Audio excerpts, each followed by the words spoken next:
Hello बच्चों, कैसे आप सब बढ़िया, वेरी गुड। तो बच्चे आज हम लोग चैप्टर नंबर 5 क्लास 10th जैसे अर्थमेटिक प्रोग्रेशन है हमारे चैप्टर का नाम, तो उस चैप्टर के हम एक्सरसाइज के क्वेश्चन करने वाले हैं।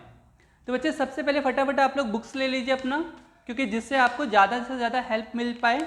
अगर आप क्वेश्चन देखेंगे आपको क्वेश्चन समझ में आएगा और उसका सॉल्यूशन हम बोर्ड पे करने वाले हैं। तो 5.1 बहुत ही इंपॉर्टेंट है, बहुत ही बेसिक चैप्टर है और बहुत ही मतलब एग्जाम के पे पॉइंट ऑफ व्यू से देखा जाए तो बहुत ही अच्छे नंबर्स इसमें आपको मिलेंगे। तो सबसे पहले हम इसमें देखते हैं बच्चे 5.1 एक्सरसाइज 5.1 की बात करें तो बोला गया है, in which of the following situation does the list of number involve make an arithmetic progression and why. मतलब इसमें से आपके पास कुछ क्वेश्चंस हैं, उस क्वेश्चंस में आपको बताया कि कौन सा ऐसा सिचुएशन है जिसमें हमारे पास वो अर्थमेटिक प्रोग्रेशन बनेगा और किस में नहीं होगा। तो हमें इसको क्वेश्चन देखना है।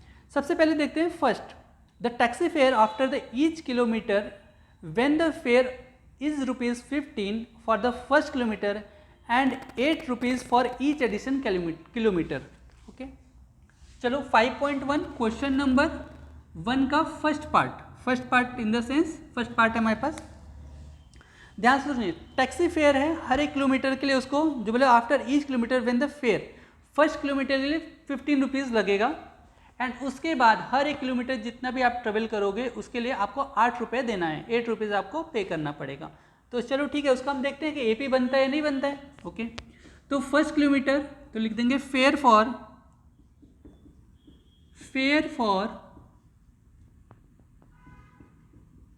First kilometre equal to ₹15। अगर आप 1 किलोमीटर ट्रेवल करते हो तो आपको कितना रुपए देना पड़ेगा? ₹15 देना पड़ेगा and ₹8 for each additional kilometre. और 1 किलोमीटर जैसे आप 2 किलोमीटर गए तो कितना देना पड़ेगा? ₹8 और बढ़ जाएगा। पहले किलोमीटर के लिए तो ₹15 प्लस 1 किलोमीटर और एक्स्ट्रा गए तो ₹8 आपको, और फिर 1 किलोमीटर और चले गए तो ₹8 और भी देना पड़ेगा। ठीक है, तो fare for additional kilometre equal to ₹8 per kilometre. Okay, बात समझ में आई? ₹8 पर किलोमीटर, पहले किलोमीटर के लिए ₹15 चाहिए। तो यहां पे हमारे पास एपी ऑफ फेयर, हम एपी ऑफ फेयर बना के देखते हैं कि क्या हमारे पास बनता है। फर्स्ट किलोमीटर के लिए आपको कितना देना पड़ा? ₹15। अगर 2 किलोमीटर चले गए, 2 किलोमीटर चले गए तो कितना होगा? 15 प्लस ₹8, 15 प्लस ₹8 आपको देना पड़ेगा। तो मतलब आपको कितना देना पड़ जाएगा? ₹23 देना पड़ जाएगा। अगर आप 1 किलोमीटर गए तो ₹15 प्लस 1 किलोमीटर ऑफ, मतलब 1 किलोमीटर आपने और एड ऑन यहाँ पर ऐड कर लिया तो आपको टोटल ₹23 देना पड़ेगा। फिर आप और भी ट्रेवल किए, आपने बोला भाई नहीं मुझे 2 किलोमीटर नहीं जाना है, मुझे 3 किलोमीटर जाना है। 3 किलोमीटर जाना है मतलब पहले किलोमीटर के लिए तो आपको ₹15 देना पड़ेगा, सेकेंड किलोमीटर के लिए ₹8 एंड थर्ड किलोमीटर के लिए भी आपको ₹8 ही देना पड़ेगा। ओके, तो मतलब आप एक चीज़ देख सकते हो बच्चे, इसके बाद हमारे पास हर एक एडिशनल किलोमीटर के लिए आपको ₹8 पेमेंट करना पड़ेगा। ठीक है, आप कैसे बता सकते हैं? यहाँ पे देख लीजिए, डी हम देख लेंगे। यहाँ पे देखिए 8 प्लस हो रहा है प्लस 8 हो रहा है। ठीक है, तो यस गिवन सिचुएशन, क्योंकि देखो प्लस 8 सभी में 8 ही ऐड हो रहा है, इसलिए हमारे पास ये क्या है? ये हमारे पास एपी है। Given, yes given situation is in AP form. तो ये जो सिचुएशन हमारे पास वो एपी के फॉर्म में है। ओके, तो बच्चे इस तरीके से हमारे पास ये फर्स्ट क्वेश्चन का फर्स्ट पार्ट हमारा कवर हो जाता है। अब हम करने वाले हैं फर्स्ट क्वेश्चन के सेकेंड पार्ट को। चलिए देखते हैं। The amount of air present in the cylinder when a vacuum pump remove 1/4 of the air remaining in the cylinder at a time। Okay, बच्चे सोचिए, अगर आप कोई पंप है, अगर आपके पास उस पंप से अगर एक बार प्रेस करते हो तो उससे 1/4 हवा बाहर आ जाती है, सेकेंड टाइम प्रेस करते हो, जो रिमेनिंग एयर रहती है उसका भी 1/4 हवा बाहर आ जाती है। तो इस तरीके से क्या होगा, आपके पास हवा हर बार कम होगी। ठीक है,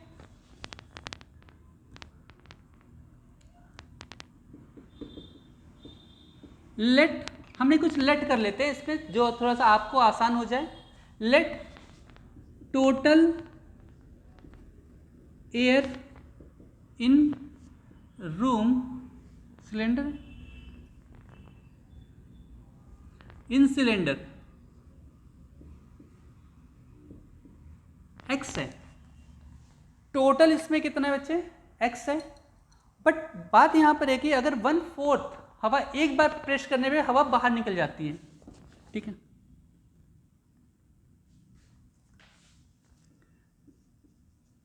वैक्यूम पंप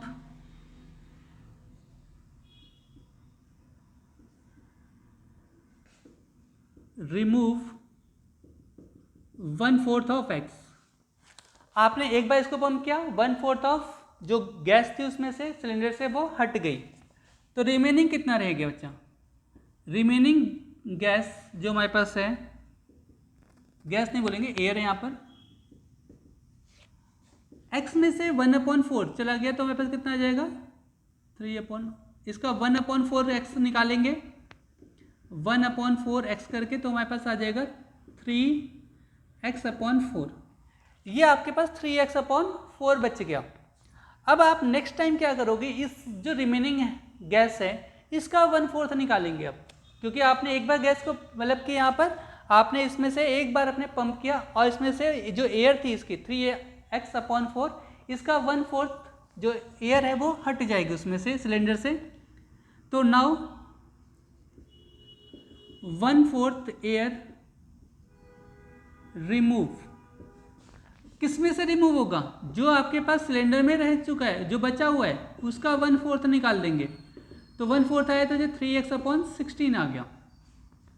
ध्यान से देखिएगा, पहले हमारे पास तो पूछा गया है कि इसमें यही कि आपके पास क्या ये एपी है, तो जब फर्स्ट टाइम आपने था पूरा इतना हमारे पास था, अब हमारे पास कितना हो गया 3x/16 हो गया। तो क्या ये दोनों इक्वल हैं, अभी हम देख लेते हैं। सबसे पहले हम इसका एपी बना लेते हैं, AP of gas, AP of air. ठीक है, सबसे पहले x था, सबसे पहले x था, अब कितना रह गया,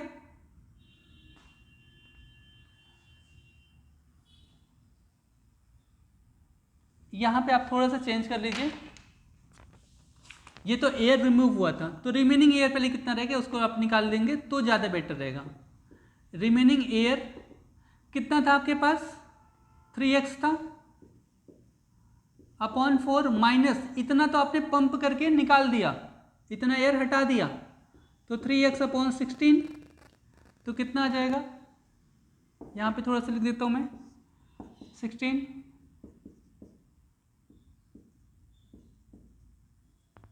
तो अब एलसीएम लेंगे तो 4 4 जा 16, 4 3 जा 12x minus 16, 3x equal to कितना आ जाएगा, 12 में से 3 गया 9x आ गया अपॉन 16। रिमेनिंग पहली बार हमारे पास रिमेनिंग एयर इतना था।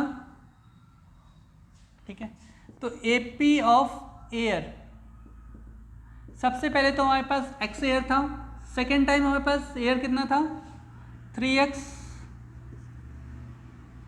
अपॉन 4, उसके बाद कितना था 9x/16, 9x/16।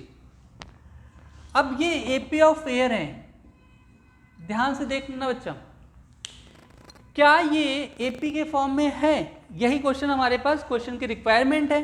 क्वेश्चन की रिक्वायरमेंट कैसे हम कवर करेंगे, तो सबसे पहले हम देख लेंगे जब फर्स्ट टाइम हमने एयर को रिमूव किया था ये था, और सेकेंड टाइम जब हमने 1/4 ऑफ एयर रिमूव किया तो ये इतना था, तो मतलब ये जितना भी रिमूव होना चाहिए वो हमारे पास इक्वल क्वांटिटी में होना चाहिए। क्या ये दोनों इक्वल है, हम क्या कर लेंगे, चेक कर लेंगे common difference, check air removed, air remove कितना हुआ वो चेक कर लेना बस। तो x/4 इक्वल टू 3x/16। क्या ये दोनों इक्वल हैं? क्या ये दोनों इक्वल हैं? नहीं है, किसी भी कंडीशन में नहीं है। तो हमारे पास क्या होगा, ये जो हमारे पास इक्वेशन थी, जो सिचुएशन दी थी, ये हमारे पास एपी में नहीं है। तो ये हमारे पास क्या लिख देंगे यहाँ पर, सो लिखेंगे such that equal amount of, proper लिख लीजिएगा, amount of air not pump in each time so that this situation is not in AP form।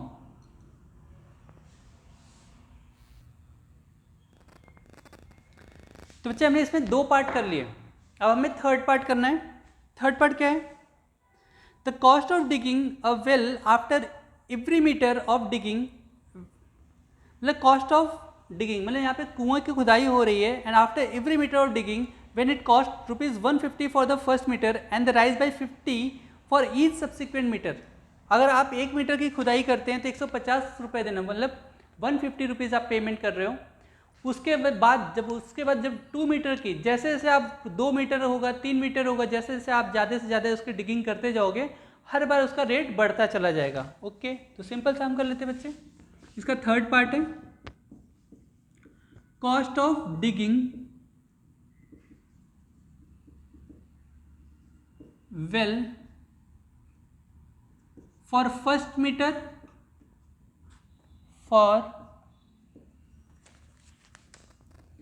₹150, for next meter for 2 meter, for second meter।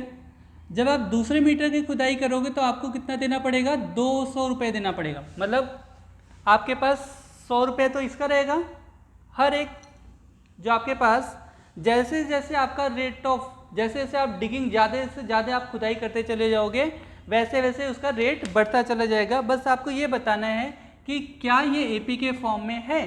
तो अगर third metre होगा तो third metre जब आप खुदाई करोगे उसका रेट अलग हो जाएगा, कितना हो जाएगा, 250। फोर्थ ऐसे ही करोगे तो 300 हो जाएगा। ठीक है, तो देखते हैं एपी ऑफ रेट। तो अगर आप 1 मीटर की खुदाई करते हो तो आपको 150 रुपीज़ पेमेंट करना पड़ेगा। अगर 2 मीटर मतलब कि आपने सेकेंड मीटर की जब खुदाई कराओगे तो उसकी रेट कितनी हो जाएगी, 200 रुपीज़ का। थर्ड मीटर की जब खुदाई कराएंगे, डिगिंग होगी उसकी, तो 250 रुपीज़ का हो जाएगा। मतलब आपने एक चीज़ देखा, इसमें क्या हो रहा है, +50 तो मतलब ये हमारे पास सेम एपी हो रहा है, मतलब सेम कॉमन डिफरेंस है। तो इसलिए हम इसको क्या बोल सकते हैं, लिखेंगे चूंकि कॉमन डिफरेंस इज इक्वल, तो लिख लेंगे डायरेक्टली हम, yes given situation is in AP form. जो गिवन सिचुएशन है हमारे पास, ये हमारे पास एपी फॉर्म में है। प्रॉपर दिख रहा है आपको, अच्छे से मैं थोड़ा सा लिख देता हूं, yes given situation is in AP form। Okay, तो ये हमारे पास थर्ड हो गया। एंड देन फोर्थ,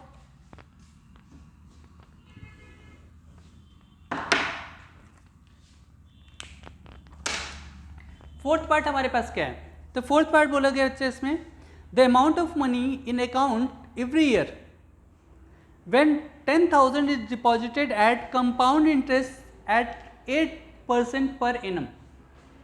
मतलब अमाउंट ऑफ मनी, अब एक बात बताओ, क्लास 8 में आपने पढ़ा हुआ है कि हमारे पास जब भी हम कंपाउंड करते हैं, या फिर कंपाउंड क्या होता है, हर साल उस पर इंटरेस्ट सेम नहीं होता।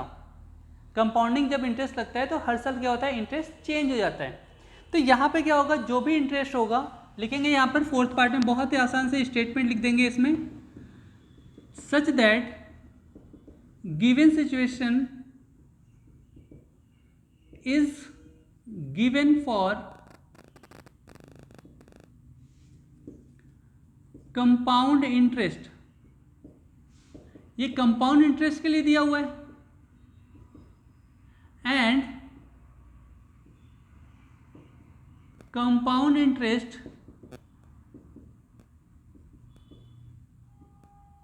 Change every year. Compound interest क्या होता है, हर साल चेंज हो जाता है, so that given situation is not in AP form. तो ये एपी फॉर्म में नहीं होगा, क्यों नहीं होगा उसका हमने रीजन बता दिया। क्लियर, वेरी गुड बच्चे। तो ये हमारे पास 5.1 का क्वेश्चन नंबर फर्स्ट हमारे पास कंप्लीट हो गया। ओके, तो होपफुली आपको ये अच्छा समझ आया होगा। ठीक है, इसमें कहीं पे भी अगर आपको कहीं पे भी अगर थोड़ा भी अगर डाउट लगता है या फिर इससे रिलेटेड आपको कोई भी क्वेश्चन अगर कहीं पे भी आपको दिखता है तो आप प्लीज़ मुझे कमेंट बॉक्स में आप मुझे कमेंट कर दीजिएगा, जिसपे मैं आपको इस पर रिप्लाई कर सकता हूँ। ओके बच्चे, तो फिर हम जल्दी आपको इसके जो नेक्स्ट पार्ट है हम क्वेश्चन 2 इसका 5.1 का, तो फिर हम इसमें क्वेश्चन करेंगे। तब तक के लिए bye bye and take care.